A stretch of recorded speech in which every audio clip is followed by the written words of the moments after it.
వృషభ రాశి వారికి నందనవ సంవత్సరంలో ఫలితాలు. ఆదాయం 11, వ్యయం 14, గౌరవం 4, అగౌరవం 7. వృషభ రాశి వారికి ఈ సంవత్సరం మిశ్రమ ఫలితాలు గోచరిస్తున్నాయి. ప్రతి పనికి ఎంతో కష్టపడితే కానీ ఫలితం లభించదు. జ్యేష్ఠ సంతానం వల్ల చికాకులు ఏర్పడతాయి. ఆర్థిక పరిస్థితి సర్దుబాటుతోనే నడుస్తుంది. మీరు అనుకున్న కార్యక్రమాలకు మీరు అనుకున్న బడ్జెట్ ఏదైతే ఉందో అది దాటిపోతుంది. విద్య, పోటీ పరీక్షలు, విదేశీయానం, విదేశాల్లో చదువుకోవడానికి చేసే ప్రయత్నాలు, గ్రీన్ కార్డు కోసం ప్రయత్నం చేసేవారికి ఈ సంవత్సరం చాలా సానుకూలమైన ఫలితాలు స్పష్టంగా గోచరిస్తున్నాయి. మీ ఆధ్వర్యంలో నడిచేటటువంటి సంస్థలకు, వ్యాపారాలకు అధికారుల వల్ల చికాకులు ఏర్పడతాయి. అడుగడుగునా రాజకీయ పలుకుబడి ఉపయోగించవలసి వస్తుంది. కోర్టు సంబంధమైన వివాదాలు కొంత మలుపు తిరుగుతాయి. న్యాయవాదులను మార్చవలసిన పరిస్థితి ఏర్పడుతుంది. కుటుంబ పరంగా ఆర్థిక భారం అధికమవుతుంది. వృద్ధులు, పెద్దల సంక్షేమానికి ఎక్కువగా ఖర్చు చేయవలసిన పరిస్థితి ఏర్పడుతుంది.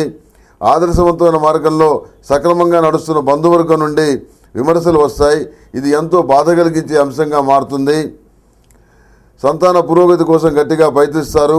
వాళ్ళను మంచి మార్గంలో పెట్టడానికి స్నేహితుల సహాయ సహకారాలు తీసుకుంటారు. పిల్లలు అనుకున్న పురోగతి సాధిస్తారు. మీ మానసిక వ్యధను వృధా చేయరు. రెండు వర్గాల మధ్య ఏర్పడేటువంటి విభేదాలు మధ్య మార్గంగా మీకు లాభిస్తాయి. అందువల్ల రాజకీయంగా మీరు లబ్ధి పొందగలుగుతారు.